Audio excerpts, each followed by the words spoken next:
Buenas noches, estimados participantes, María Eugenia, Jenny, Madeleine, Buenas noches, Gabriela. licenciado. Buenas noches, doctor. Un gusto, Yumi, Gabriela, Flor Brigitte, Jorge. Buenas Flor. noches, Licen. Buenas noches a todos, Milenka, Roberto, Walter, Laura, Anaí, Buenas noches, Licen. Hilda, gusto. Buenas noches, Licen. Bien. Sí, buenas noches. Entonces, gusto, María Eugenia.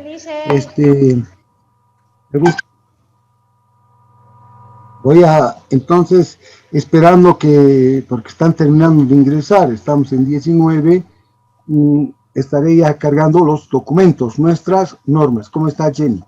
Entonces, un segundito. ¿Cómo está?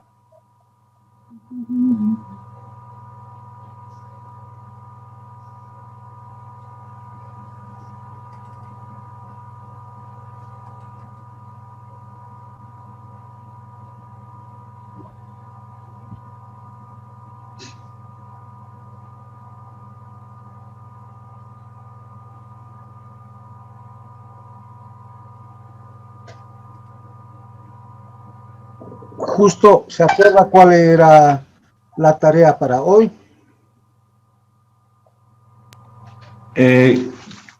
Dice, buenas noches. Buenas noches. Creo que nos ha dado una tarea de averiguar entre el contrato administrativo y el otro, no me recuerdo bien, dicen, creo que era la diferencia. No se acuerda, a ver. Le vamos a preguntar a Gabriela Espinosa, ¿cuál era la tarea, licenciada?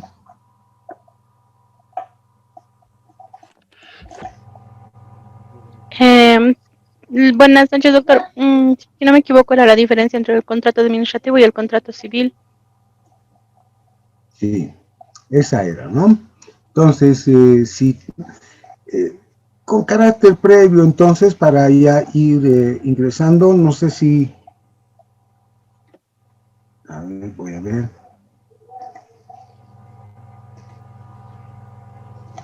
¿Se ve ya la pantalla compartida? Sí, Lic. Ya. Bien, entonces apenas yo llegué a contrato, vamos a entrar en ese punto, ¿ya? Entre tanto, iremos a revisar algunas de estas nuestras definiciones. Ya hemos visto, por ejemplo, caso fortuito, fuerza mayor, concesión administrativa.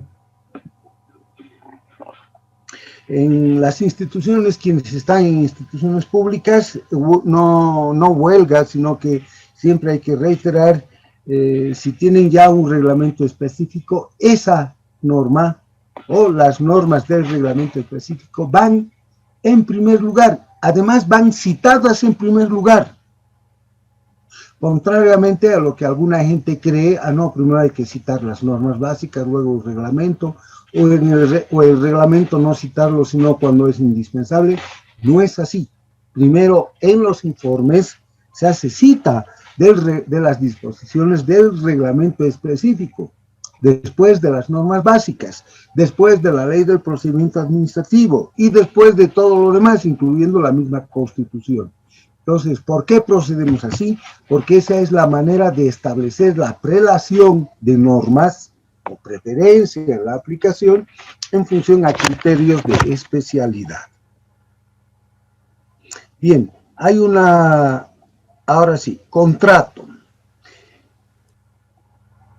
De aquí en adelante, y especialmente cuando nos reencontremos en el quinto módulo, yo quisiera hacerles lo siguiente. En el contrato vamos a encontrar dos manifestaciones. Por eso el contrato es bilateral. Y viene a establecer una regulación contractual entre dos polos. El que contrata el Estado, ¿no? Y el contratista, como lo denominan nuestras normas básicas. Para quienes quieran tener un tanto más de aproximación a las categorías específicas, quienes aspiren a que la academia puedan asomarse inclusive a denominaciones más técnicas, no debiera llamarse tanto contratista como debiera llamarse co-contratante.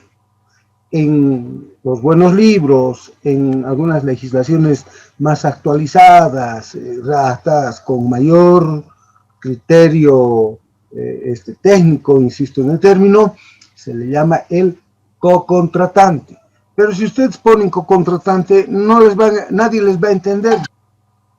Entonces, hasta que las cosas no cambien en nuestro medio, vamos a tener que llamarle contratista. Y les digo que no está bien esto, porque esta es una copia de las denominaciones que tenemos desde la legislación civil. Algunos de ustedes nunca han visto ni por las tapas, ni espero que lo tengan que hacer, porque eso es para otros ámbitos, en fin, no han visto el Código Civil. En el Código Civil se regulan los contratos entre los particulares. Por ejemplo, cuando contratamos el arrendamiento de un bien inmueble en alquiler para la vivienda, entonces las reglas que rigen ese contrato están en el Código Civil. O, por ejemplo, ¿no?, un contrato de anticrético. Entonces, ¿dónde están las reglas? En el Código Civil, ¿no? Y ahí hay varios contratos, o la compraventa, digamos, de un vehículo automotor. Entonces, ¿dónde encontramos esas regulaciones? En la legislación civil, en el contrato civil. Ahora, en el contrato o en el Código Civil hay un contrato, ¿no? Está el doctor Nolasco.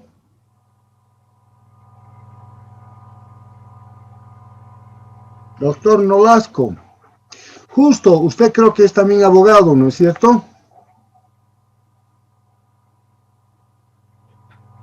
No, no soy abogado, Lee. ¿Quiénes son los abogados? Cada vez pregunto y cada vez me... A ver.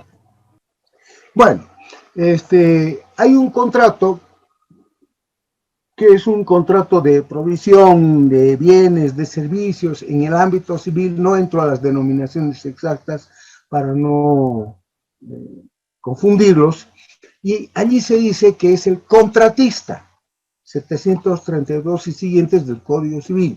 Entonces, de allí han importado la denominación de contratista.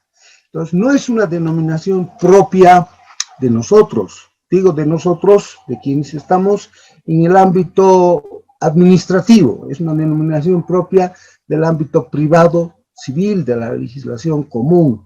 Por eso es que esa es una denominación que, si bien no es que esté mal, pero no está tampoco del todo bien.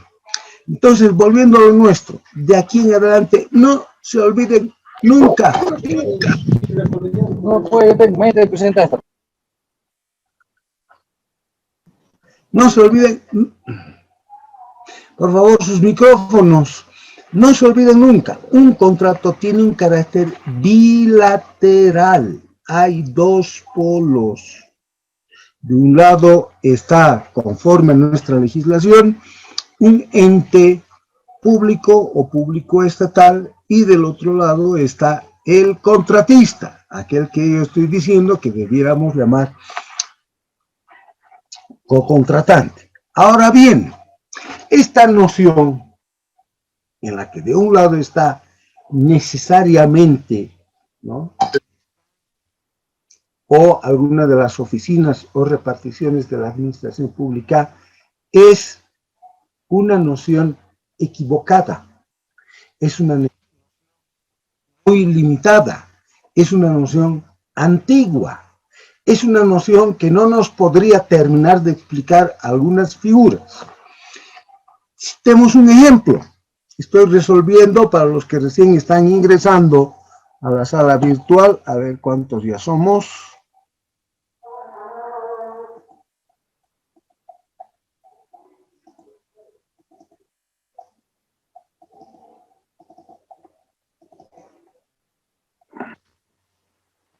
para los que recién están ingresando a nuestra sala virtual.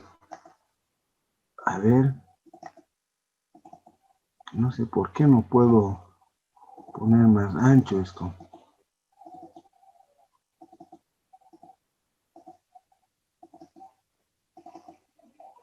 Bueno, entiendo que ya son más de 20 los que están presentes.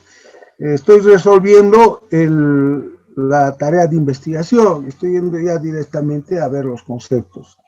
¿Por qué es importante lo que vamos a hablar en este momento? Porque resulta que es una noción, desde luego, equívoca y confusa la que tenemos aquí en las normas. Fíjense ustedes, dice contrato, es un instrumento legal, dice, de naturaleza administrativa, que regula la relación contractual, hasta ahí vamos bien, una relación de contrato, regula una relación contractual, es una reiteración, digamos, ¿no?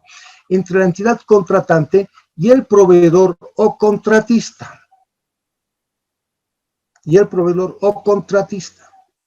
Entonces, lo de contratista debió ser intercambiado por el término co-contratante, ¿no? Estableciendo derechos, obligaciones, condiciones para la provisión de bienes, construcción de obras, prestación de servicios generales o servicios de consultoría. ¡Error! No es así. El contrato administrativo, que es el que debiera regirse en las normas básicas o principalmente, no puede comprender, por ejemplo, un contrato de consultoría online.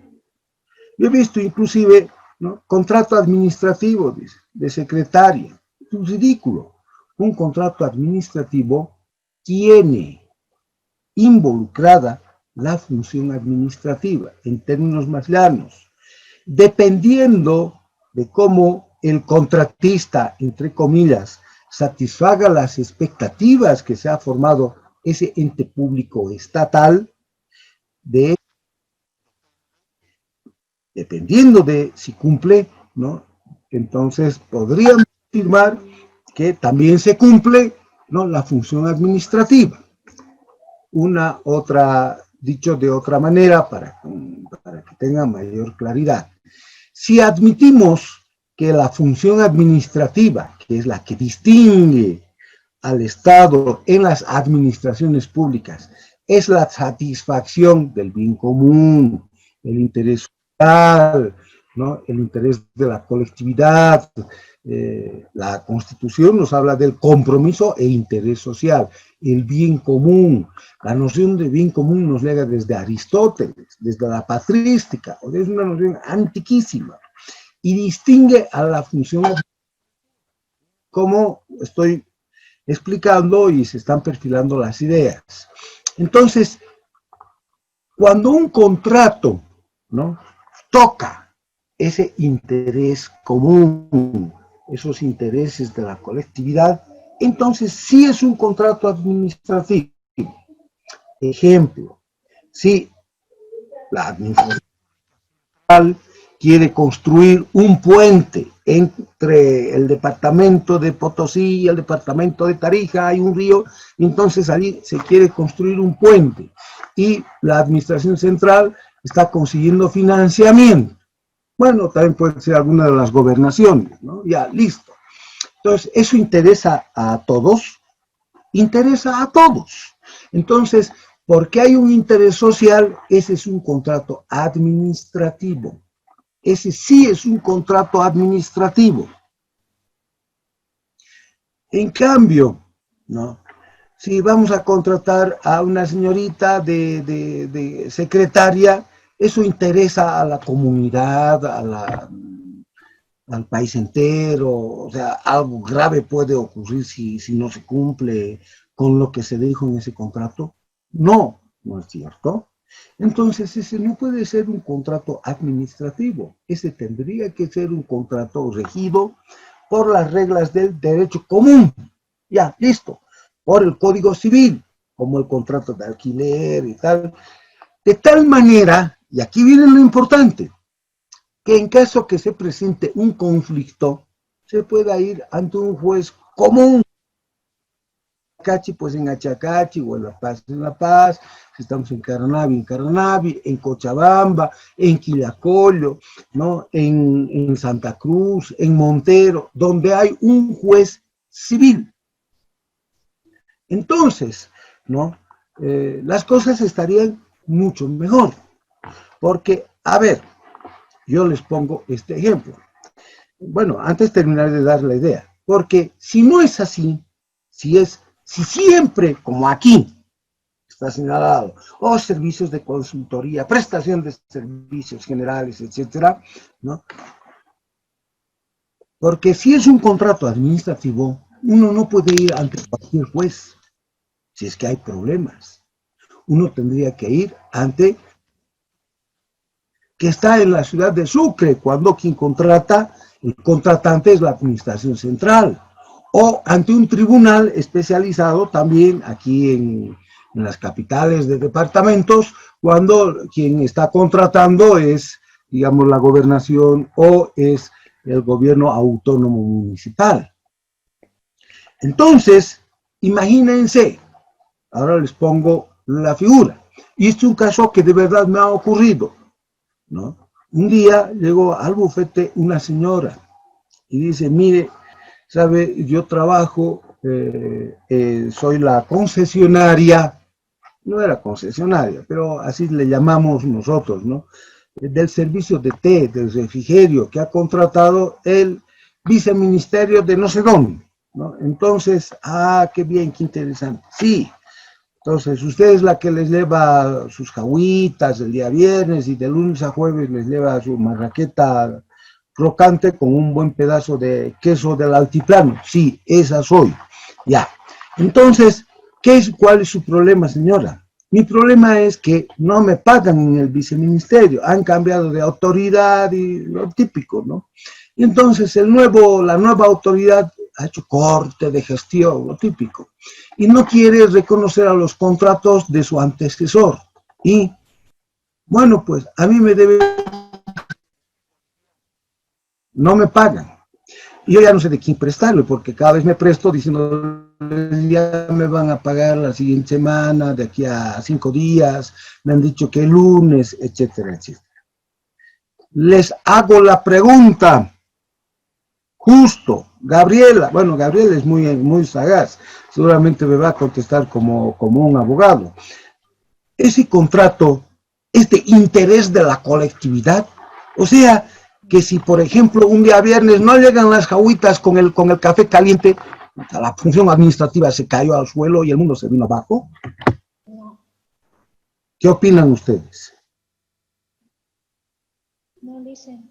No.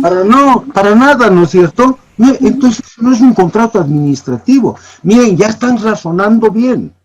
Ese contrato, si es que hay problemas, ¿quién debería conocer? Un juez común, un juez al que puede llegar, claro, un juez civil, un juez al que pueda llegar esa señora. Ahora, eso no puedo hacer. Entonces, ¿qué he tenido que decirle? ¿Sabe qué, señora? Le tengo que decir. Lamentablemente, su contrato, según nuestras hermosas normas, y aquí tienen el ejemplo, contrato dice prestación de servicios generales. Lean el artículo 47 de la ley SACO, lean el mismo artículo 80 en las normas básicas. Entonces, ese contrato, ¿no?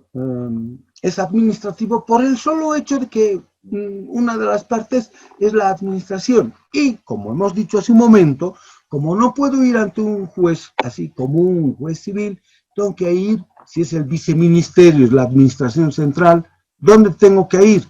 Hasta Sucre, a la sala administrativa, social, coactivo, etcétera, etcétera, en Sucre. ¡Ah, caramba! Sí, yo tendría que presentar la demanda para que se llama la demanda contenciosa, porque es un contrato administrativo, según nuestras perfectas leyes. Y entonces, bueno, y miren, lamentablemente yo tengo que hacerles saber algunas cosas. Por la presentación de una demanda de este tipo, ¿no? Cualquier abogado, yo no sé, que no sea tan cualquiera, yo no le cobraría por menos de unos, no sé, unos 1.500 a 2.000 dólares. Además, que hay que contratar, ¿no?, un abogado allá en Sucre para que haga el seguimiento de la causa. Y yo alguna vez tengo que ir un par de veces, por lo menos a Sucre, para ver cómo se está tramitando. Hablar incluso con alguno de los magistrados, ¿no? ¿Y quién me ha de pagar el ir hasta Sucre? Usted tiene que pagarme, pues, ¿no? Yo no me voy a ir a pie, ¿no es cierto? Voy a ir en avión, voy a volver en avión, me voy a quedar por lo menos un día. Entonces, entonces todo eso tendría que pagar. Y la señora hace sus cálculos y dice, entonces por lo menos yo voy a tener que gastar unos 3, 4.000 dólares. Sí, a ver, 4 por 7, 28. Voy a tener que gastar 28.000 bolivianos para que me paguen 10.000. Sí, esa es la idea. ¿Cuál creen que ha sido la respuesta? No me la ha dicho la señora, pero ¿cuál creen que es la respuesta que tenía dentro de su cabecita? Malditos sean ustedes los abogados, sus leyes, la policía y los demás. No, pero claro, es ridículo. Un tal de abandono del proceso, ¿no? Claro, es que, ¿qué sería lo lógico? Que siendo ese un contrato común, corriente, vulgar, silvestre, no estoy denigrándolos. Yo he trabajado mucho tiempo en el área civil y es una de mis especialidades, ¿no? Pero es un contrato común, entonces no tendría que tramitarse administrativamente. ¿No les parece? Entonces, ese es uno de los problemas que nosotros tenemos. Por eso es que muchos contratos que incumple el Estado, lamentablemente los abogados les tienen que decir eso a sus clientes, que tendrían que ir a Sucre, que tendrían que gastar así, tendrían que gastar así. Y entonces los clientes o esos señores, esos contratistas, le ponen 3 cruces al abogado, a la Constitución, a los policías, a las leyes, en fin, y se van pateando piedras por el camino. Entonces no está bien. Eso está revelando una disfunción en el sistema jurídico. Otro ejemplo, si nuestra noción de contrato administrativo fuera porque siempre está ahí una de las administraciones y no sé qué, les pregunto, resulta que la semana pasada el Tribunal Departamental de Justicia de Cochabamba ha emitido una convocatoria para la provisión de material de escritorio con destino a los juzgados, allá en Cercado, ya. Se adjudica, claro, no lo va a hacer el tribunal, lo hace el Consejo de la Magistratura Departamental, pero es parte del órgano judicial, ¿no? Es su brazo administrativo. ¿Ese es un contrato administrativo? ¿O es un contrato judicial? ¿Hay contratos judiciales para comenzar? No, no es cierto. Entonces, ¿cómo podemos explicarnos la noción de que, bueno, es contrato administrativo porque una de las partes es la administración pública? Si estamos viendo en este ejemplo que eso ocurre. Y así les puedo dar varios ejemplos. Varios ejemplos. Licenciado, una consultita, perdón que lo corte. Dígame. Hablando de esto del contrato administrativo y el civil, según lo que estaba viendo, el contrato administrativo aplica al derecho público y el civil al derecho privado. Exacto. Así es. Entonces, no tendríamos por qué estarnos preguntando, ¿no?, cómo vamos a resolver desde el derecho público una cuestión que es entre particulares, que es entre privados. Pero el Estado, cuando alquila, por ejemplo, ¿acaso es privado? No es que se volvió privado, sino que actúa en el ámbito privado. Entonces, por su naturaleza, ese es un contrato privado. No le pagaron al dueño del inmueble sus alquileres. Y fíjense cómo son las cosas. Cambia el ministro, cambia una autoridad. ¿Qué es lo primero que hacen ustedes que están trabajando en las entidades públicas y tal, en las unidades administrativas? A mí también me ha ocurrido, yo tengo muchísimas décadas que he trabajado en el ámbito público. ¿Qué es lo primero que dicen las autoridades? Porque, claro, tienen miedo a cargar con las responsabilidades del otro, ¿no? Y dicen, corte de gestión, no van a pagar nada hasta que no sepamos exactamente. No lo dicen, lo hacen y lo dicen. Entonces, y entre tanto, ¿qué tiene que hacer el contratista? Tiene que estar mirando al suelo, haciendo puñetes dentro de su bolsillo, porque no tiene otra opción. Eso no está bien. Por eso, yo creo que hay que ver siempre estas normas, no solamente desde la óptica de los intereses del Estado, como nos han acostumbrado a pensar. No es que yo tenga que ver algo contra el Estado o yo quiera debilitarlo, son simplificaciones. Miren, yo soy docente en el área de la auditoría jurídica. Y acabo de cerrar esta tarde, hasta las 6 de la tarde, ¿no? un trato con la Escuela de Gestión Pública para justamente auditoría jurídica. Yo soy un hombre comprometido con la defensa de los intereses del Estado, pero no puedo ser pues tan necio como para cerrar los ojos ante las realidades que tenemos en nuestro sistema jurídico, porque Dios me ha puesto la posibilidad de ver desde el bufete cómo algunas cosas no funcionan bien, y esta es una de las que no funciona bien, ¿no? Entonces, hasta tanto no cambian las cosas, por supuesto, yo tengo que venir a reiterarles que el contrato implica una relación contractual, como aquí se está redundando, entre la entidad contratante y el contratista, y ahí tienen ustedes son en realidad ejemplos, y este es un error. En los demás países sí hay esa distinción. En Francia, inclusive, quien comenzó a hacer esa distinción es una repartición que nosotros alguna vez hemos querido ponerla aquí, afortunadamente no lo hemos hecho, hubiese sido un error. Se llama Consejo de Estado. El Consejo de Estado francés, ya a principios del siglo XX, del siglo pasado, establecer la distinción entre los contratos administrativos y los contratos de derecho común. Incluso antes, en el siglo XIX, ya a finales, ya había sentado alguna línea jurisprudencial. En Bolivia no. Ahora, ustedes toman un curso de actualización en el CENCAP. Yo no tengo nada contra esos cursos. Cuidado que digan, ahí este viejo todo el rato habla contra los cursos de actualización. ¿Por qué no se actualiza el primero? Ya no se usa esa corbata. Ya, listo. Pero el tema está en que en los cursos de divulgación no se ingresan a estos temas. Estos temas son esencialmente académicos. Ver no solamente los montos de actualización, qué botón hay que apretar o qué comando hay que aplicar cuando estamos en el SICOES, cómo averiguamos el CUSE, sino estas otras cuestiones. Entonces, de aquí en adelante, por supuesto que ustedes tienen que tener esta noción, pero tienen que saber para su adentro, para su capote, cuál es la noción que se debiera manejar.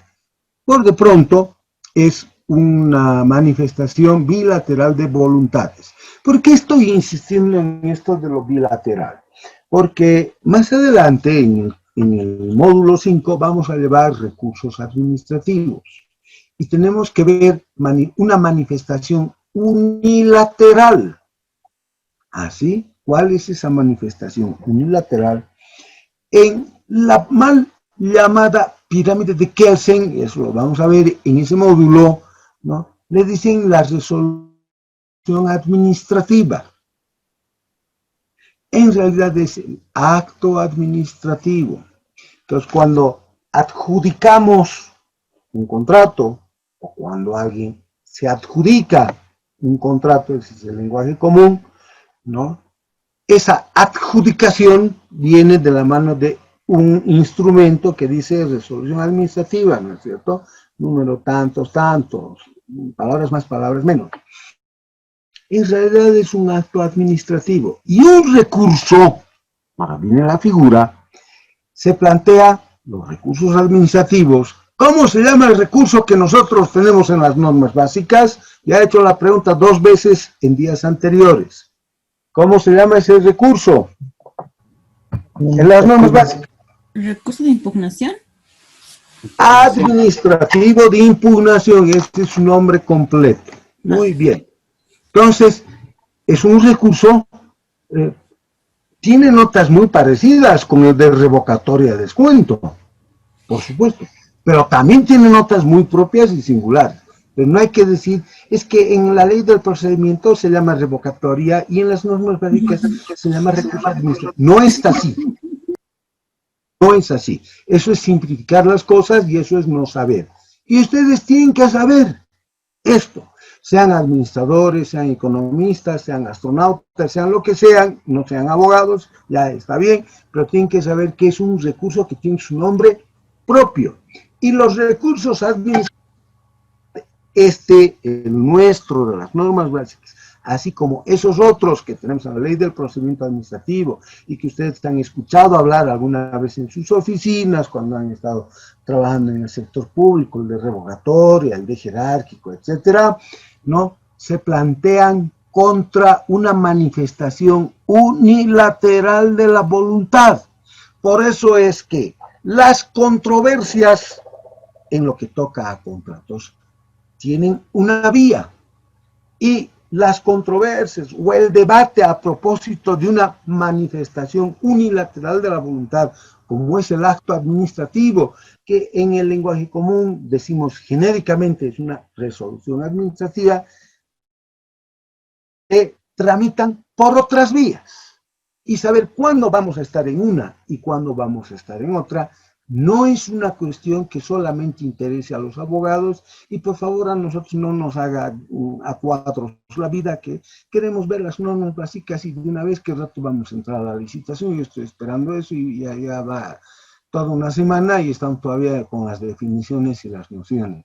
Es que si nosotros no manejamos convenientemente estas nociones, estas definiciones, entonces mal vamos a poder entender las demás disposiciones. En realidad, la modalidad de licitación pública son apenas 3, 4 artículos, no hay más. Pero yo entiendo, yo asumo todas las ocasiones que a mí me ha tocado dar contrataciones en la maestría, en los diplomados, yo tengo que darles una visión de conjunto, porque lo mínimo que tengo que hacer es darles a conocer las aristas académicas, no solamente informativas y de actualización. Para eso ustedes no necesitan gastar tanto dinero y pueden tener, incluso hay cursos de actualización ahora online, ¿han visto? Están de moda, inclusive son en 3 sesiones, se paga sin bolivianos y ya está. Entonces, tengan eso presente de aquí en más. Muy bien. Documento base de contratación. Documento dice elaborado por la entidad contratante. Ya, bien, obviamente no va a ser por la Embajada del Brasil, ¿no es cierto? Es la entidad contratante. ¿Cuál es la unidad encargada, señores?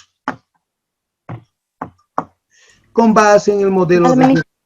La unidad solicitante. La unidad administrativa. La unidad administrativa. La unidad administrativa.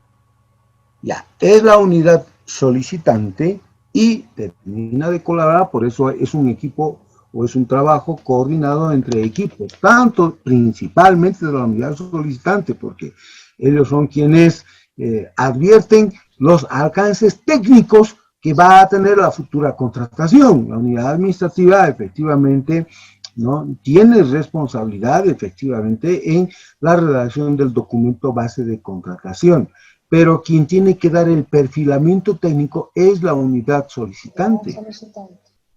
Así es, ¿no? Supongamos, ¿no?, que la unidad solicitante, a ver, ya, es la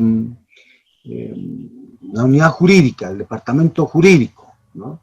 Entonces, ¿y qué es lo que quieren? Quieren que se contrate, ¿no?, la provisión de un software para jurisprudencia. La unidad administrativa, ¿qué puede decir? ¿Cuál es el mejor software? Para comenzar tendrían problemas de saber qué es exactamente jurisprudencia, ¿no es verdad?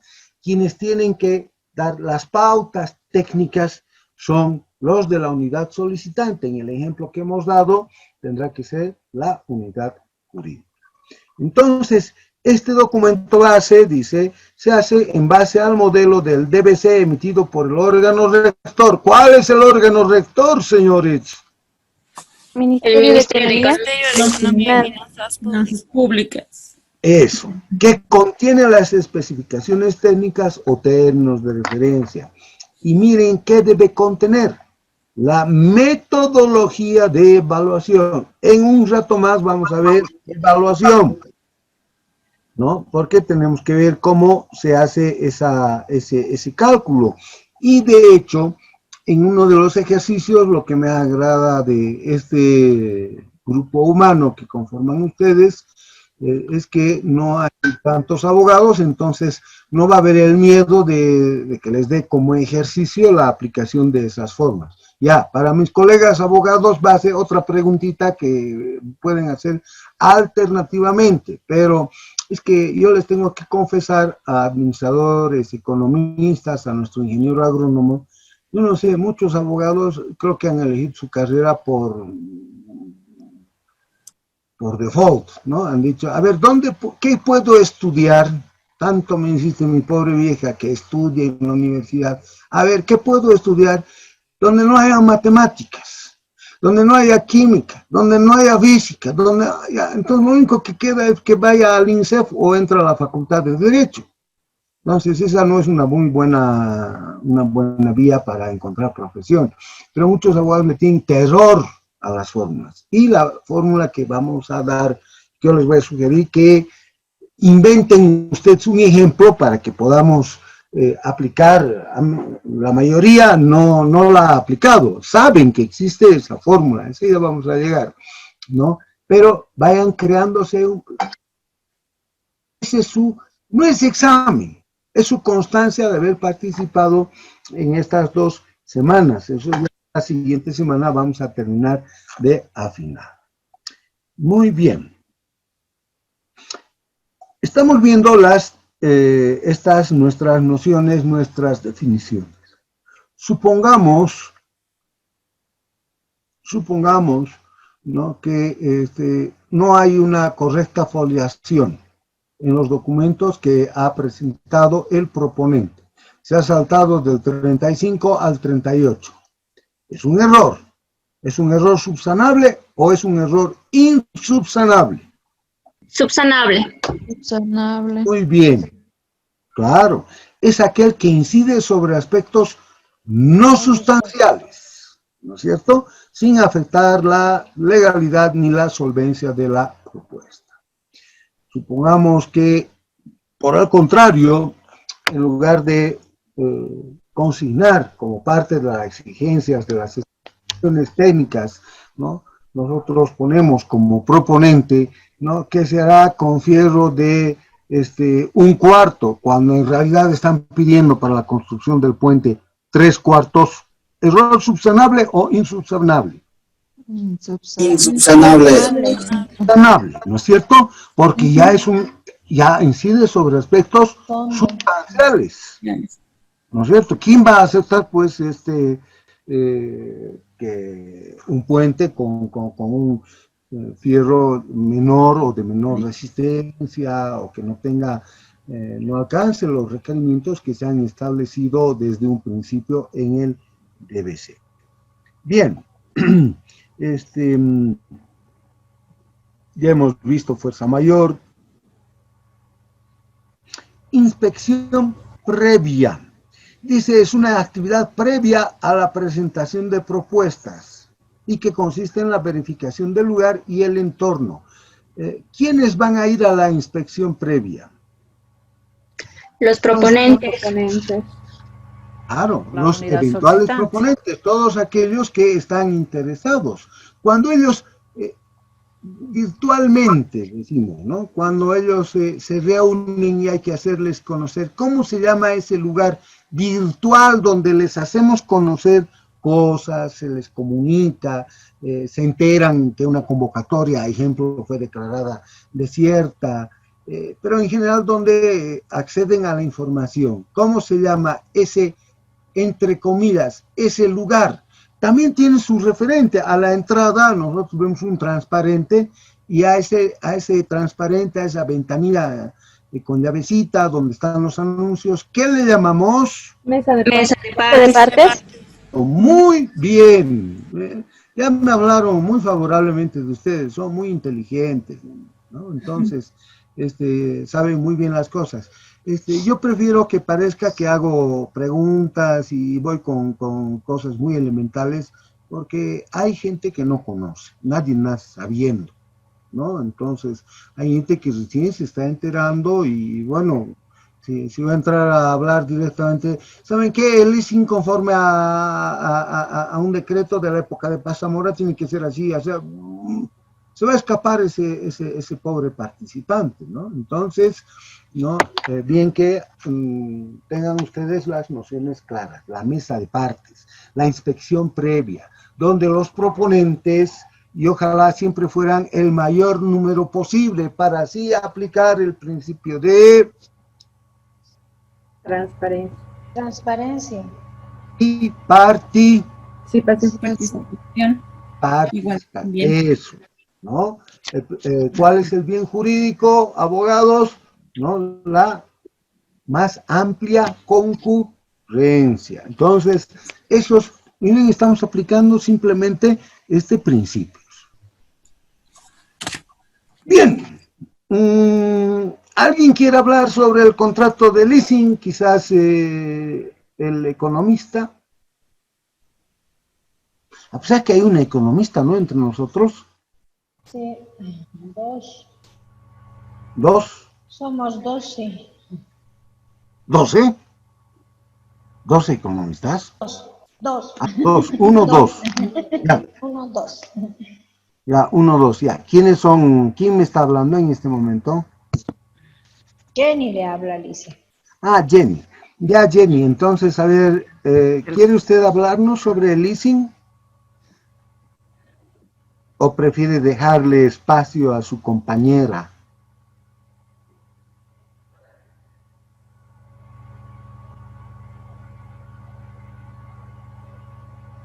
Denos un ejemplo sobre leasing.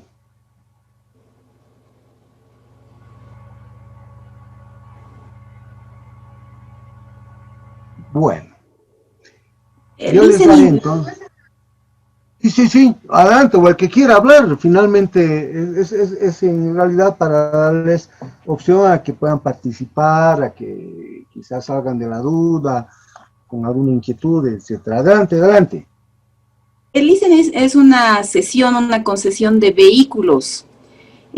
Más que todo en vehículos se ha dado y se ha visto, ¿no? Donde tú puedes dar un tractor con la opción a que se use, se cobren los alquileres, por así decirlo, pero con la opción final a compra. Después de ir renovando los contratos, en este caso, puedes decidir o no comprarlo después de haberlo usado y haber pagado, ¿no?, sus alquileres, sus rentas. Muy bien, Claudita, ¿no? Entonces, ella nos ha dado, nuestra compañera, una noción, un ejemplo de leasing, en este caso sobre un bien mueble, un tractor.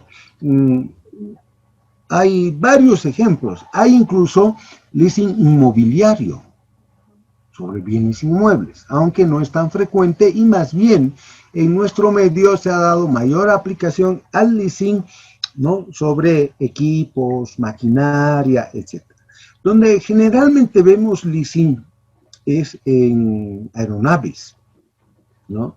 BOA, por ejemplo, en realidad ninguna aerolínea tiene aviones propios. Los aviones que vemos ahí, que están volando con el logo de Amazonas, de Ecojet, etcétera, las más de las veces, casi la totalidad de las veces, son aviones que están prestando servicios bajo la forma de leasing.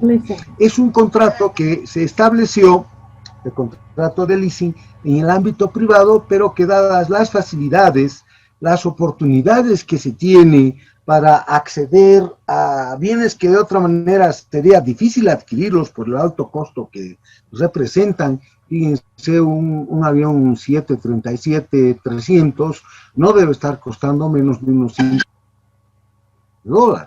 Entonces, una flota de aviones para BOA, digamos, tiene que tener no menos de unos 10 o 12 aviones. Entonces, ¿de dónde vamos a sacar tanto dinero? Entonces, no es lo mismo que tener, pues, una línea de minibuses, ¿no? Por más chiquitos que sean, ¿no? Por donde el precio es más accesible. Entonces, ¿qué es lo que pasa? Como nos lo ha dicho Claudia, ¿no? Tomamos en leasing y pagamos un alquiler. Digamos, BOA está pagando un alquiler de 100. Entonces, ese es el valor del arrendamiento. Pero se le añade algo más. Es decir, no va a pagar 100, sino que va a pagar 112, digamos. Entonces, 2 por temas administrativos y 10 por el valor, que vaya a ser mayor a la depreciación que ese bien vaya teniendo, que esa es la idea. Entonces, todos salen ganando. El dueño del avión, ¿no?, está cobrando por el arrendamiento, pero también está recuperando lo que se está depreciando, ese bien que él está arrendando, ¿no? Porque si no, ¿qué sentido tendría que lo arriende y al cabo se quede con un cacharro en el que ha gastado 150 millones y con alquileres simplemente ha recuperado 80, digamos, ¿no? Entonces, tendría que tener un mayor margen en el canon del arrendamiento para que vaya a cubrir ese que es parte de, hay otros ítems, por supuesto que sí, y entonces, después de un determinado tiempo, verá, en este caso la aerolínea, si le conviene adquirir ese avión o conviene devolverlo o renovar el contrato y hacer otro, ¿no? Entonces, generalmente así trabajan las aerolíneas, ¿no? Entonces están pagando por arrendamiento un monto un poco mayor al que simplemente pagarían por el solo arrendamiento. ¿Por qué? Porque están bajo la forma de leasing. Entonces, como ustedes muy bien saben, los negocios son buenos cuando ganan todos, no cuando gana uno y hay otros que están perdiendo como en la guerra, ¿no? Ese no es un buen negocio. Los buenos negocios son los negocios en los que todos salen o todos salimos ganando. Entonces, en el contrato de leasing eso va ocurriendo. Es un contrato, si ustedes quieren, mixto, en el que se paga un arrendamiento y se va anticipando algo a cuenta del valor que tiene ese bien, pero con la opción de finalmente establecer la adquisición o dejarla sin efecto o cambiar los términos del contrato, ¿no? Entonces, ese es el leasing. Por ello es que, inclusive, ¿sí? ¿Alguien quería hablar? Sí, Licen. Jenny le habla. Una consulta. Sí, Jenny. También una característica importante, no sé si estoy equivocada, es de que se financie el 100%. Una de las características del leasing. ¿O estoy equivocada? No, está bien. Son características. Mire, hay un decreto en tiempo de Jaime Paz Zamora, creo que ha sido, apenas he visto eso, me he acordado del decreto, que, bueno, cuando yo estaba todavía con el bufete, hice varios contratos de leasing. Entonces, había que seguir el decreto ese porque antes no conocíamos. Y la figura del leasing llegó hasta nosotros, ¿no? Hay leasing ahora en todos los ámbitos. Hay leasing inmobiliario, hay leasing incluso de intangibles, ¿no? De diseños, leasing en materia industrial. Son parte, este contrato de leasing es parte de un conjunto muy amplio de contratos, ¿no? Que se llaman contratos de colaboración empresarial. Contrato de know-how, por ejemplo, por el contrato de know-how, que eso es lo que nosotros deberíamos propender a realizar, ¿no? A inducir, ¿no? Para que podamos acceder a tecnología, know-how, saber cómo se hacen ciertas cosas. Entonces, en el contrato de know-how uno aprende, ¿no? O el que está dando, el dueño, el que conoce la tecnología o una destreza o un conocimiento específico, se compromete a capacitar a con quienes se está contratando para que ellos eventualmente puedan, ¿no? Emplear con las mismas ventajas ese bien, digamos, o emprender esa actividad como si ya la conocieran, conociéndola desde luego. Y así varios contratos de colaboración empresarial. Yo calculo, porque hablar de leasing nos lleva a hablar de formas más modernas, más actuales de contratación, y eso lo van a ver ustedes en los próximos años. Se ha de liberalizar más la economía. Incluso el hecho de estar saliendo de las noticias son muy, muy alarmantes, ¿no es cierto? Miren, México va a decrecer casi un 17%. Ha de tener un decrecimiento del menos 17%, México.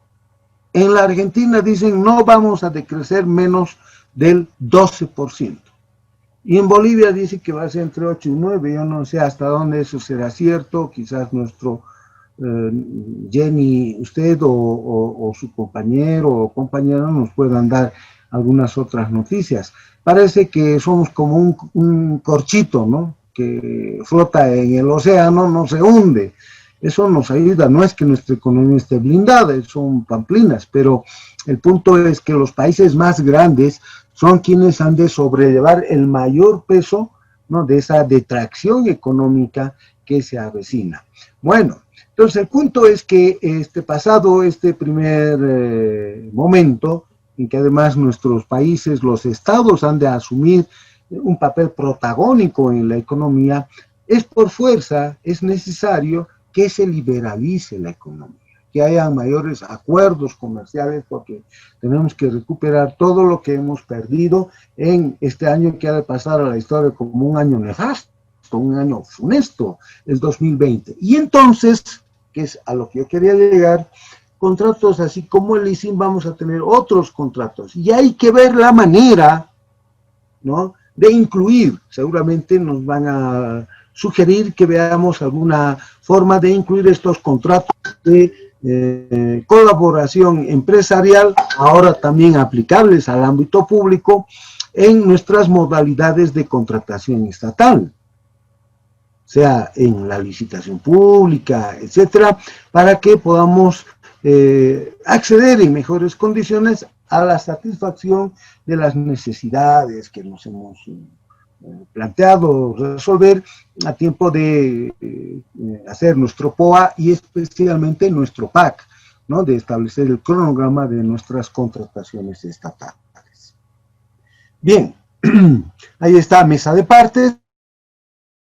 Es, dice, el espacio ubicado en el ingreso principal de la entidad pública, con un rótulo que dice mesa de partes, en el cual se publican el PAC. ¿Qué es el PAC? Programa anual de contratación. Programa anual de contratación. Anual de contratación. Sí, eso.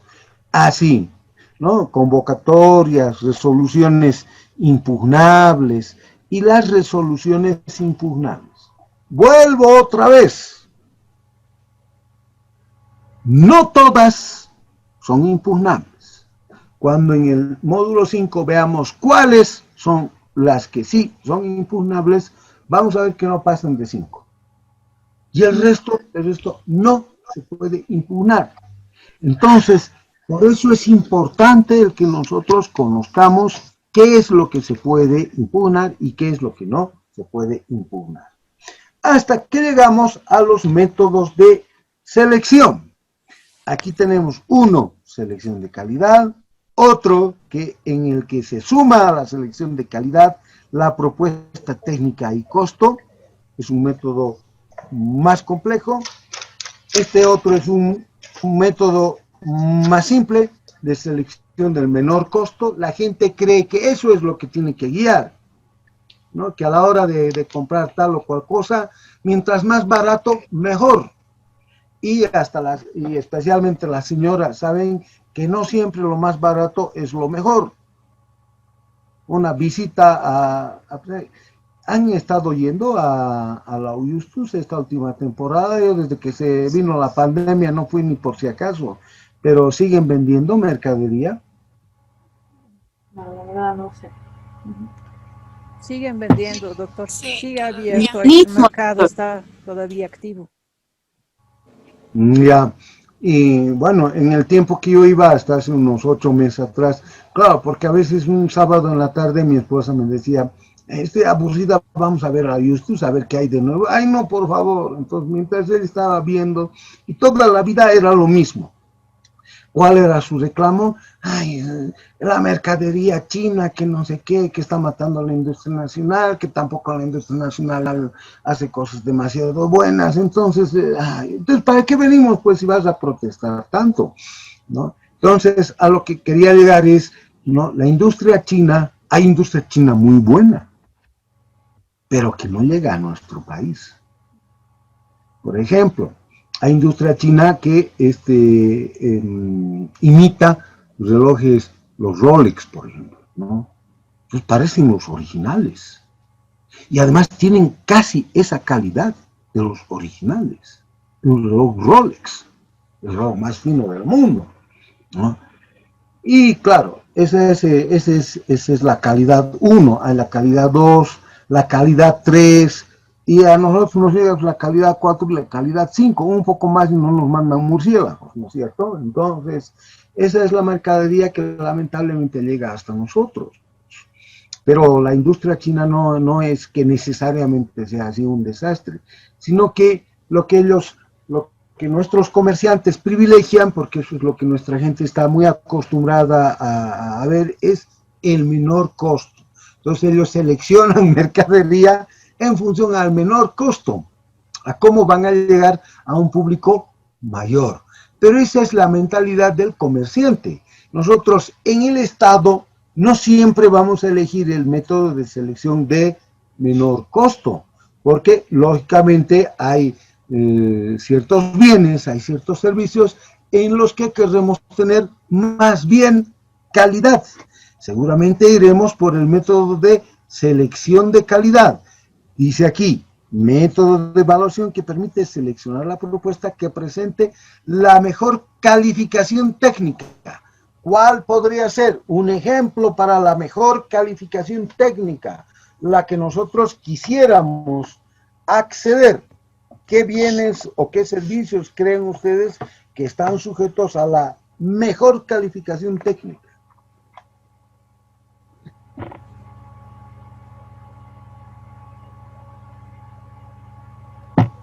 Los contratos de obra, dicen. En algún caso sí, pero por ejemplo, mire, un contrato de obra, yo preferiría verlo desde calidad, por supuesto, propuesta técnica y costo. Equipo de alta precisión.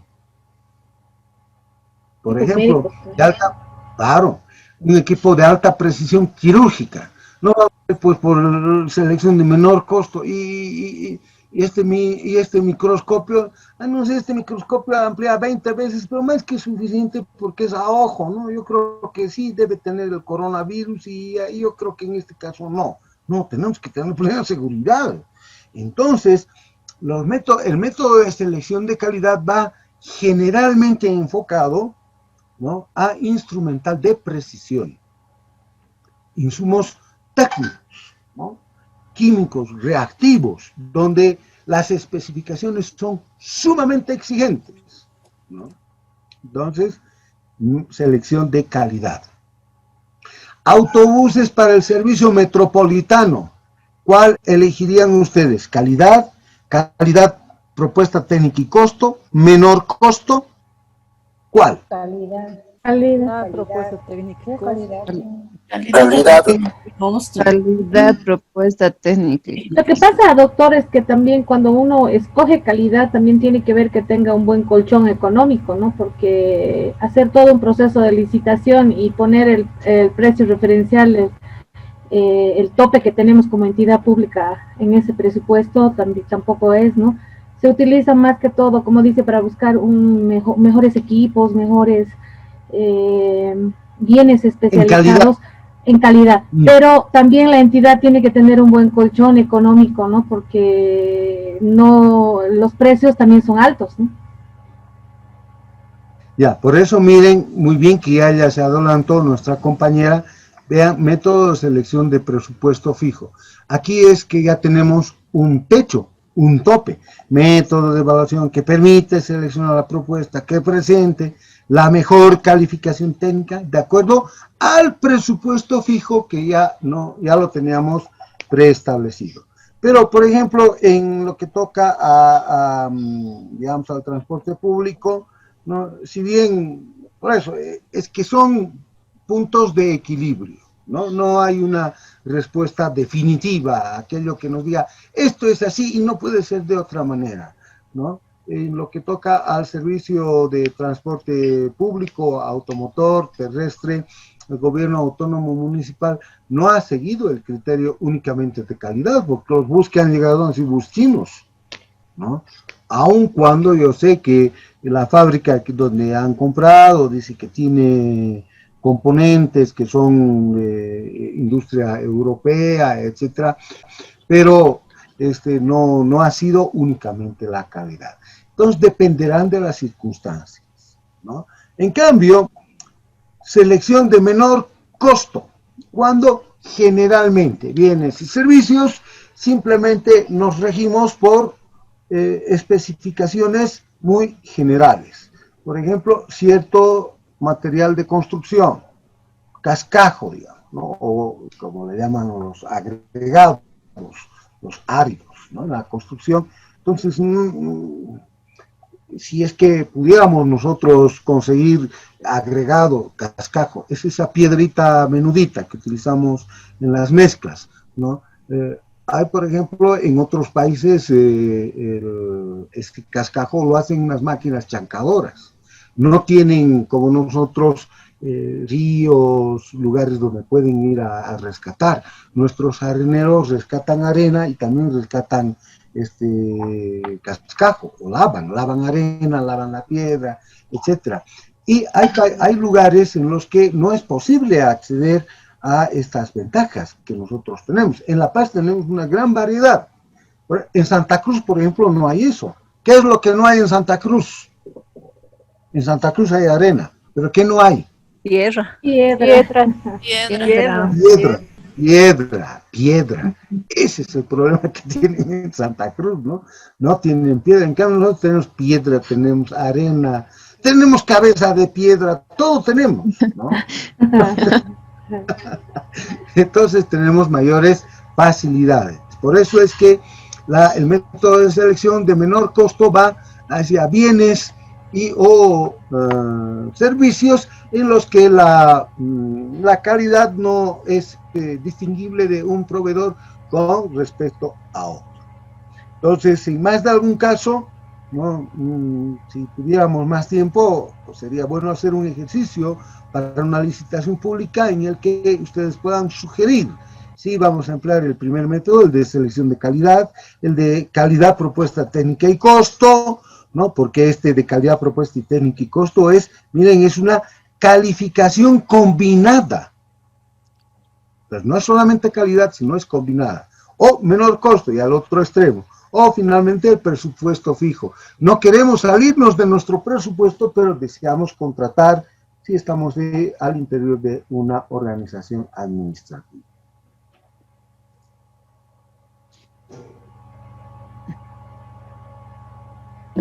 Bien, señores.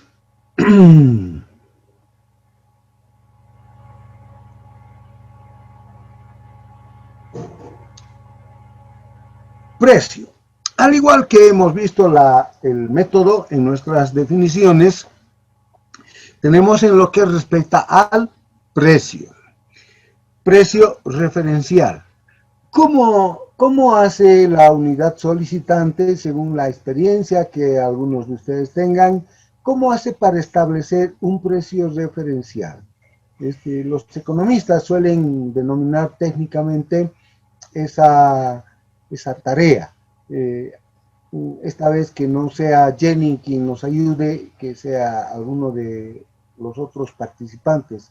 ¿O cómo harían? Si, digamos, estuvieran en una repartición, van a actuar como unidad solicitante, ¿cómo encontrarían, digamos, el precio referencial para el papel, digamos, con destino, la papelería para la oficina? ¿Cómo encontrarían ustedes el precio referencial? Haciendo una comparación de los productos puestos en el mercado, ¿no? Exacto. Es lo que hacemos nosotros en la casa, ¿no? Entonces, a ver, hay que comprar, no sé, pues, digamos, una cocina a gas. Entonces, iremos a ver cuánto están costando las cocinas y vamos comparando en el mercado, ¿no? Entonces, vamos elaborando de manera empírica, por supuesto, una tabla. Eso es lo que generalmente se hace, ¿no? Ahora, en el precio referencial, ¿qué hay que incluir o no hay que incluir? Impuestos, transporte, ¿qué hay que incluir? Todo. Impuestos, transporte, instalación. Todo, ¿no? No hay posibilidad, nosotros nomás somos medio, ¿no? Y doña, y así nomás sin factura, ¿cuánto me vas a dar? ¿No? Entonces, en una entidad pública eso no puede ocurrir. Precio evaluado más bajo. Esto ya cuando se presentan las ofertas, ¿no? Dices la oferta que cumple con los aspectos técnicos, administrativos y legales, que una vez evaluados presentan el menor costo. Muy bien. Miren ustedes la noción de proveedor, dice, o contratista, ¿no? El proponente es aquel que nos está ofertando. El contratista o proveedor es aquel que ya se ha adjudicado. Pues el proponente está en un tiempo anterior a la adjudicación. El proveedor o contratista está en un momento posterior. Ya está favorecido.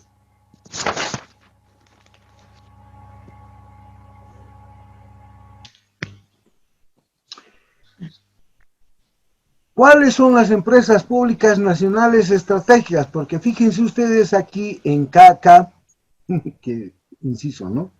Reglamento específico, dice, para empresas públicas nacionales estratégicas. Y ahí está, RE, el reglamento específico, SAPS, Sistema de Adquisición de Bienes y Servicios, y EBNE, Empresas Públicas Nacionales Estratégicas. ¿Cuáles son las empresas públicas nacionales estratégicas? YPFB. Son aquellas que están, por lo general, no siempre, pero por lo general actúan en sectores estratégicos de la economía. Esa es la idea. La idea matriz, entonces, son aquellos emprendimientos del Estado, ¿no?, en actividades económicas estratégicas. Ahora, ¿cuál es la excepción? Porque he dicho, son principalmente cuando el Estado mismo ha dado esa calificación, cuando ha dicho esta que sea estratégica. Por tanto, la calidad de estratégico que pueda tener un emprendimiento, esto es una empresa pública nacional, dependerá, por supuesto, ¿no?, del área económica, pero si no es así, también el Estado puede atribuirle tal carácter. ¿Y por qué aquí hablamos que es importante ese reglamento específico? Porque en normas básicas estamos haciendo la distinción de un reglamento específico que van a tener todas las reparticiones de este otro, que es para las empresas públicas nacionales estratégicas. ¿Qué? ¿Por qué creen?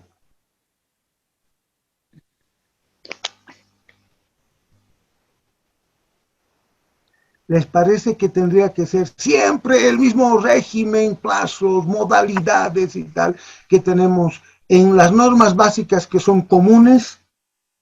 ¿O no creen ustedes, que a eso es a lo que quería yo llevarlos a razonar, que por el carácter estratégico debieran también tener esos reglamentos estratégicos ciertas singularidades, ciertas modalidades, variaciones, diferencias, en más de algún caso incluso sustanciales con respecto al régimen común de adquisiciones estatales, del manejo de administración de bienes y servicios estatales, como son los que tenemos en el decreto 0181.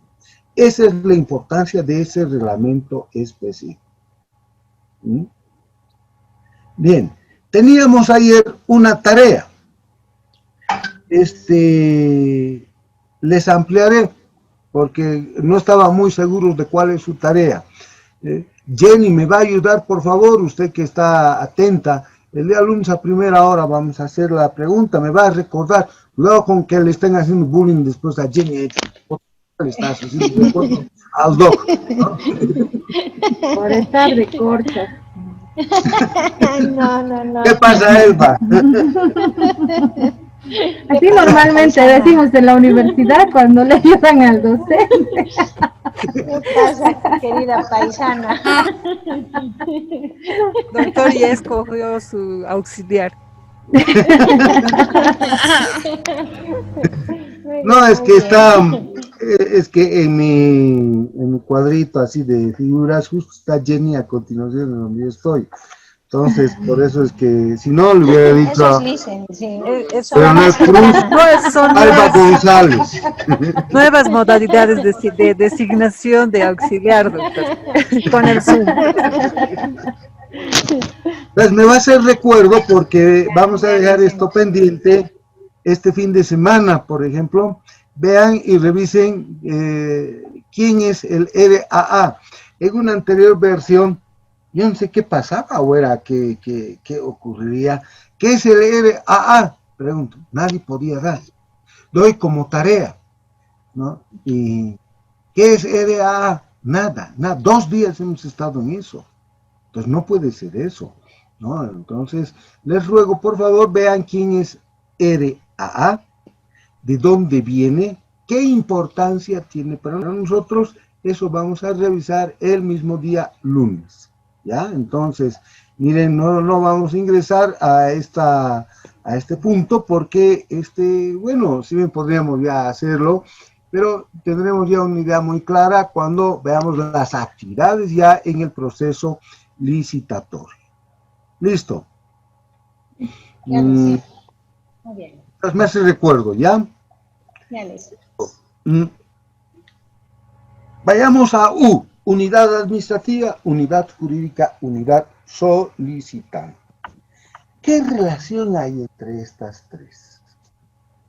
¿Por qué en la contratación tienen que ver y tienen que decir cosas, tanto la unidad solicitante como la unidad administrativa y la unidad jurídica? ¿Por qué? ¿Qué está ocurriendo? ¿Por qué estas tres, en otras palabras, no las está recogiendo las normas básicas?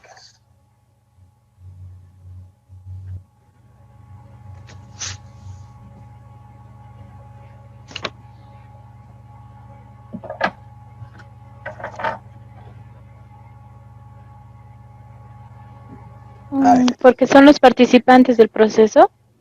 Así es, por supuesto, no son los únicos, porque también participarán, ¿no? Concurrirán incluso en tareas propias, específicas, que están señaladas aquí en las normas básicas, en el reglamento de funciones, aunque últimamente los reglamentos de funciones han pasado un poco a la historia. Hasta hace unos 10, 15 años atrás, el reglamento de funciones era poco menos que la Biblia, había que leer el reglamento de funciones, casi que había que memorizarlo cuando se ingresaba incluso a carrera administrativa, ¿no? Hace unos 20 años atrás, yo me acuerdo que inclusive he tenido que pedirle a un nuevo servidor público que Dios, que todo el fin de semana tenía que saber exactamente cuáles eran las tareas según el reglamento de funciones. Creo que ahora ya no se exige tanto en ese sentido. Entonces, concurren en la gestión de contratación estas tres unidades, además de, obviamente, la MAE, aun cuando haya delegado, pero concurre la MAE, concurren también las comisiones. ¿Qué comisiones tenemos? Por ejemplo, anticipémonos. Calificación y de recepción. Calificación, muy bien, la que va a calificar las propuestas, ¿no? La comisión de recepción. Muy bien. Entonces, Es todo un conjunto. Esta tarde yo hablaba con una de mis sobrinas, que vino a tomar el té a mi casa, y ella me decía que a ella mucho le gusta trabajar en equipo. Y yo le he dicho, realmente eso es algo muy positivo. Me dice, es que con este tiempo de la pandemia, no, simplemente me veo con mis compañeros a través de, tenemos reuniones. Lo que me voy, en definitiva, es que quien no tiene vocación o aptitud o predisposición a trabajar en equipo, no va a tener mucha suerte o mucho éxito en la función pública, porque en la función pública miren cómo todos están concurriendo. No hay alguien que deje de ir a la fiesta. Esta es una fiesta para que todos bailemos.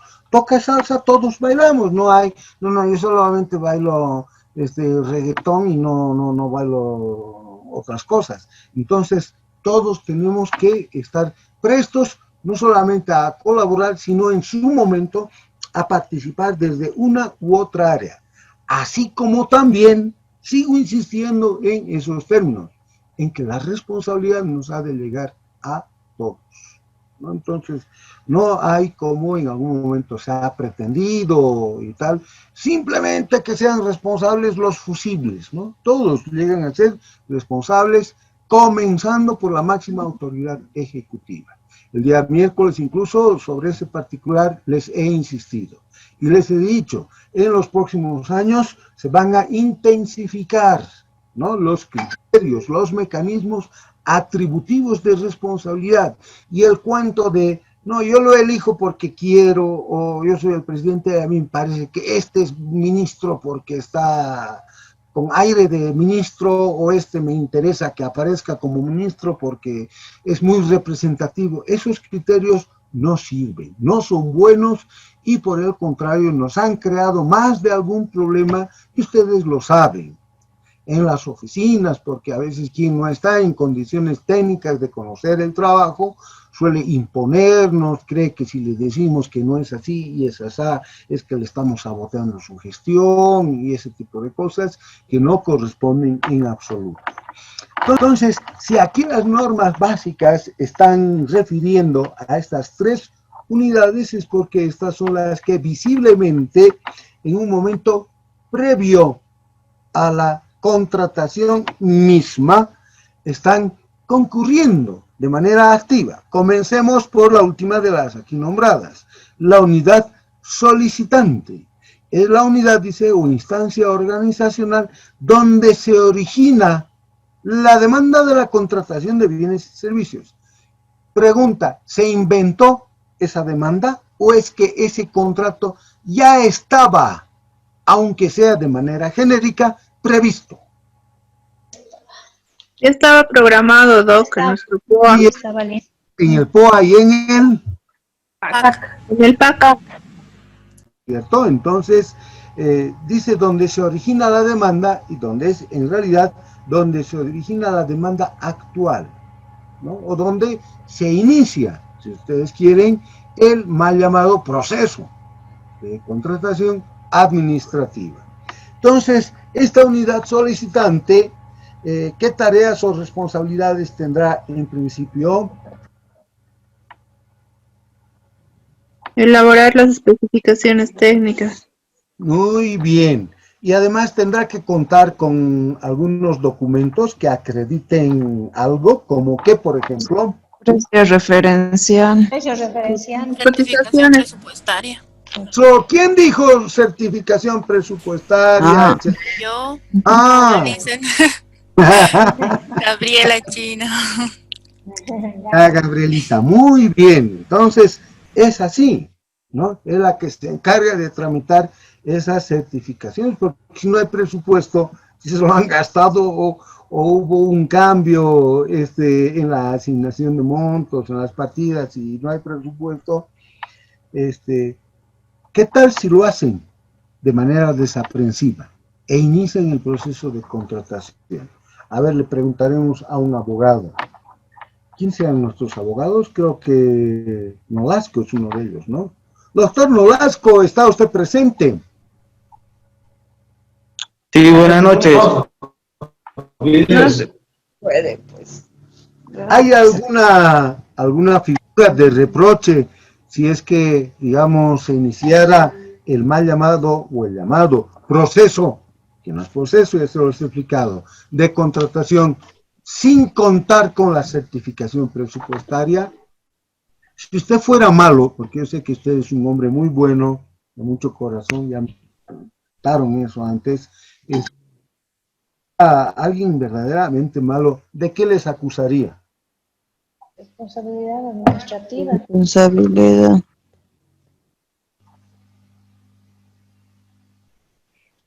Para comenzar, hay un tipo penal bien abierto. ¿Cuál es ese tipo penal? Incumplimiento de deberes. Así es. O sea, es... Dios mío, el otro día en una defensa de Senaimi, ¿no? A mí me ha alegrado mucho que uno de los maestrantes, ¿no?, ha presentado justamente la tesis de suprimir o en su caso atenuar, que hayan primero procesos administrativos.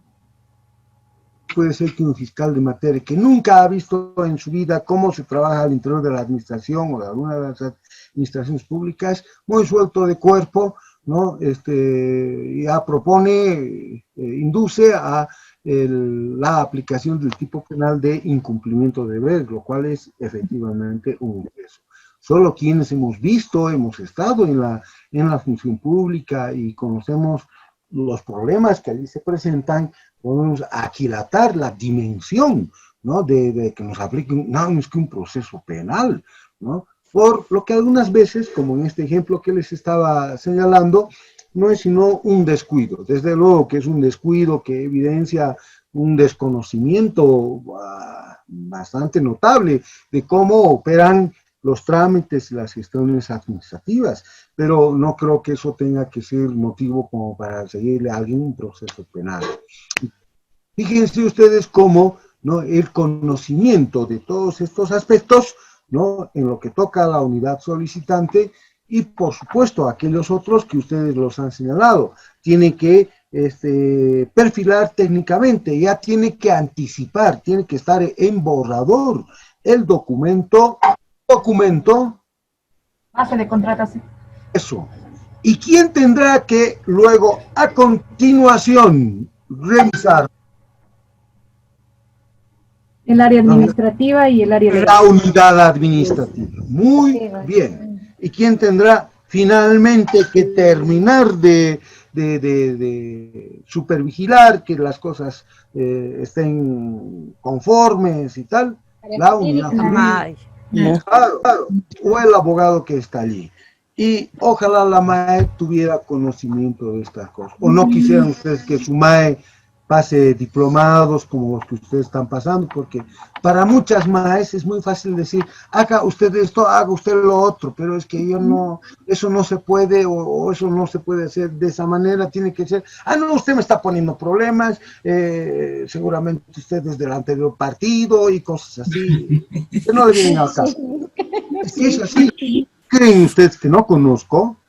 En años anteriores a mí, yo andaba trinando por las calles y claro, yo soy amigo de todos, quizás no sé si es un defecto o es una virtud, yo me llevo bien con verdes, azules, amarillos, naranjas, los que sea, ¿no? Y resulta que muchas cosas no habían cambiado y siguen con lo mismo. No está bien eso. Por eso es que nuestras autoridades deberían pasar estos cursos, deberían llevar diplomados, no tendría que ser así simplemente que a dedo aparezcan allí tomando decisiones.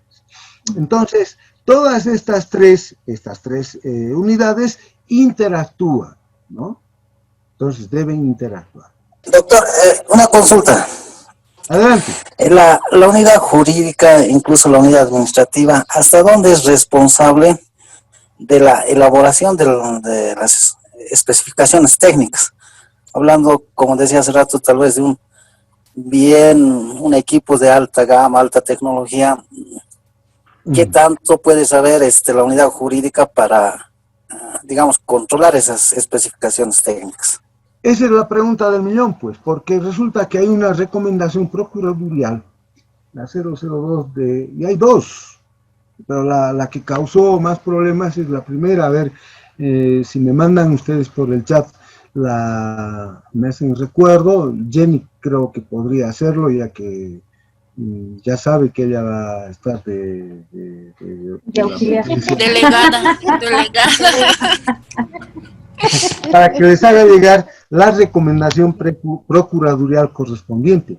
Esa recomendación procuradurial estableció, para mí fue un exceso, y es un amigo el que ha estado detrás de la redacción, es un abogado que ahora está al frente de una de las salas constitucionales en La Paz, y me decía, ¿qué te ha parecido lo que he redactado? Hermano querido, mira, si los abogados no te van a ir a pedir a tu casa para incendiarla, es porque realmente son demasiado pacíficos, porque incluso la primera recomendación procuradurial estableció, y ahora le respondo, ¿no?, que la unidad jurídica, dice, va desde el principio de la contratación administrativa hasta la ejecución misma del contrato.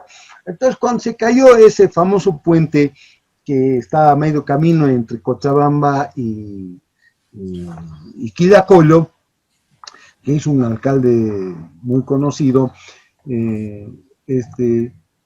uno de los que estaba involucrado era justamente el abogado que estaba al frente de la unidad jurídica, y les reprochaban que por qué no había estado, ¿no?, en la elaboración del proyecto. No, en el vaciamiento de la losa. No, pero por más que hubiera estado, a ver, yo soy abogado, yo qué sé si esa es la mezcla correcta o no es correcta. O sea, para comenzar yo no tendría por qué estar ahí, ¿no es cierto? Entonces... La unidad solicitante debería haber hecho la supervisión. Así es, ¿no? Entonces, la unidad solicitante es la que lleva el mayor peso en el perfilamiento técnico. Yo creo que la unidad... Además, doctor, la unidad solicitante debe enviar sus especificaciones técnicas debidamente firmadas, ¿no? Por el encargado, ya sea del área o el técnico que así lo designe, ¿no? Generalmente eso es lo que hacemos, por supuesto que así es, ¿no? Hacemos, a ver, en la práctica que tenemos, no sé cómo será en sus oficinas, pero yo por lo menos hasta hace 3, 4 años atrás, ¿no?, lo que yo veía que hacían y que no estaba exactamente muy bien, tampoco era algo malo, es que mandaban de la unidad solicitante las especificaciones técnicas, y como la unidad administrativa es la que generalmente está haciendo eso, hacen todo el santo año, entonces ellos iban vaciando, iban llenando y le iban dando el formato. Y la unidad jurídica al final veía si es que había que ver alguna cuestión legal, especialmente en lo que toca al contrato o a algunas garantías, si es que se iban a exigir de esta o de esta otra manera. Más o menos ese es el trabajo que hacemos, en líneas generales. Y como dice la compañera, no tienen que enviar, y tienen que enviar siempre con firmas y tal, asumiendo la... Lamentablemente vivimos en un medio en el que todos buscan, no es que buscan, perdón por el término, cobardemente, no es que buscan eludir las responsabilidades, sino que andamos con el miedo metido dentro nuestro. Es un coronavirus que nos metieron desde hace muchos años atrás, y entonces, como además los funcionarios de rango para abajo son fusibles, entonces son los que primero mueren, y los demás arriba, bien, gracias. Y eso no está bien. Entonces, todos tenemos que asumir nuestras responsabilidades y debiéramos hacerlo con un criterio más proactivo y no tan reactivo. Entonces, respondiéndole ya a la pregunta, porque ya son las 9 y ya tenemos que irnos, es viernes y el cuerpo no sabe. El cuerpo lo sabe. No, ya, ahora ya ni lo sospecha ya. Ya ni sospecha. Ya no sabe. Ya. Entonces, respondiéndole al compañero, no, la unidad jurídica a lo mucho tendría que terminar de perfilar cuestiones que son propias de su área. ¿Cómo puede saber especificaciones técnicas? ¿No? Difícilmente hacen sumas o hacen operaciones aritméticas, menos van a poder establecer si la fórmula corresponde o no corresponde, etcétera. Entonces, doctor, para eso... Sí, dígame. Yo quisiera hacer una acotación ahí. Si bien, obviamente, la unidad jurídica tiene sus atribuciones en el Decreto Supremo 181. El dictamen a que hace referencia es el dictamen procuradorial número 002/2015. Sí, y establece... 002. Claro, y lastimosamente para los jurídicos, amplía 5 puntos muy amplios, valga la redundancia, para los procesos de contratación. Aquí lo tengo a la mano y son muy cortitos de leer. El A, verificar que el contratista pueda cumplir materialmente las obligaciones contraídas. ¿Qué tal eso? Materialmente. Exacto. Pero el jurídico tiene el conocimiento científico de la unidad solicitante. Correcto, por eso este dictamen procuradorial, o sea, lo pone en una encrucijada al abogado que trabaja en la institución pública, porque lo comprometen muchas obligaciones que él no va a poder resolver por tema de capacidades. Por ejemplo, aquí hay otro que es muy interesante y dice introducir las cláusulas necesarias que garanticen la ejecución del contrato. Y sabiendo que los contratos en materia administrativa son... vienen con modelos. Exacto, son contratos de adhesión regidos por el órgano rector. Hacer seguimiento a la... Perdón, papá querido.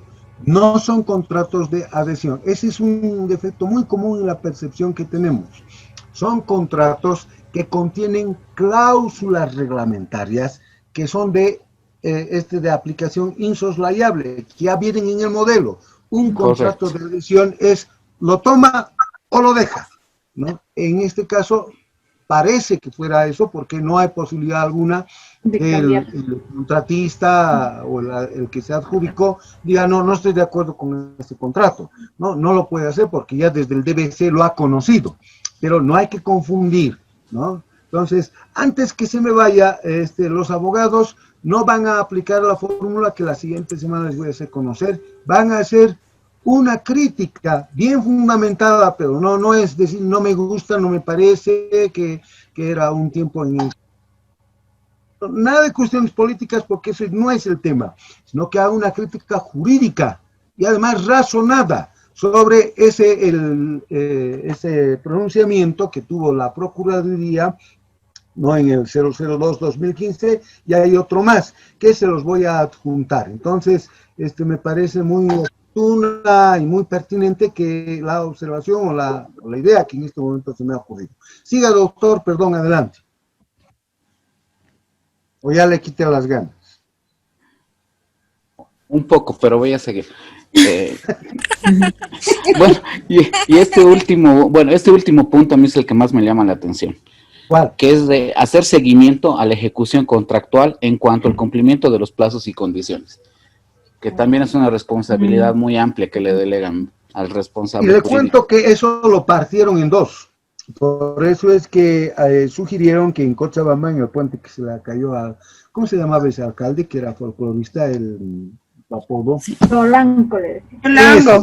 A ese señor, ¿no? Entonces su director jurídico dijeron, ¿por qué no ha ido a ver el vaciamiento de la losa? Y la defensa, miran, hasta a mí me llegaron en las consultas, ¿no? La defensa dijo, un momento, lo que está diciendo, a ver, vuelva a leerlo, doctor, por favor, otra vez más. Léalo una vez más. Enseguida lo leo, espérame un segundito. Hacer el seguimiento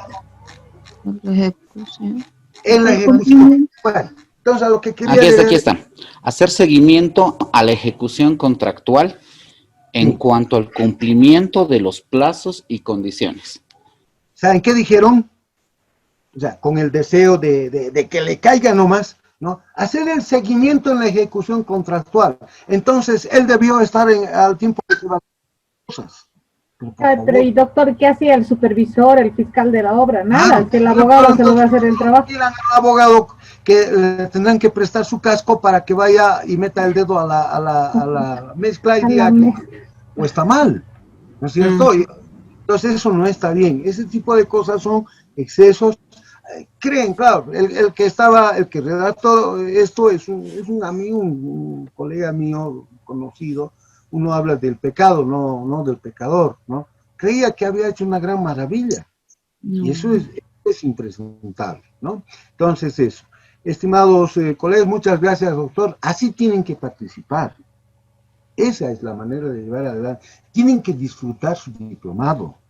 Tiene que llegar el momento, no les estoy diciendo con esto, ay, qué bien, nos iremos mucho más allá de la, pero en la medida en que ustedes disfruten su diplomado, su formación de posgraduados, las cosas se facilitan, fijadas en la memoria. Para mí, de verdad, es mucho más fácil hacer diapositivas, medio que leo las diapositivas, comento un poco mientras estoy jugando con mi celular y ya está. En cambio, yo pienso que esto es mucho más útil en el que podamos discutir sobre disposiciones que tenemos. Les deseo una jornada reparadora este fin de semana. Esta semana ha sido bastante tranquila, como han visto, no hemos tenido mayores dificultades. La siguiente semana ya nos dedicamos directamente a revisar nuestras disposiciones en materia de licitación y a la aplicación, por supuesto, esas disposiciones, a ver los detalles. Hay algunas, por ejemplo, la licitación pública internacional, cuándo opera, qué mecanismos adicionales, eso es lo que tenemos que ver. Entre tanto, muchas gracias por su atención, estimadas, licenciadas, licenciados, doctores, doctoras, en fin, que tengan ustedes un descanso reparador. Nos vemos el día lunes. Buenas noches. Muchas gracias, Licen. Buenas noches. El lunes, Buenas noches, hasta el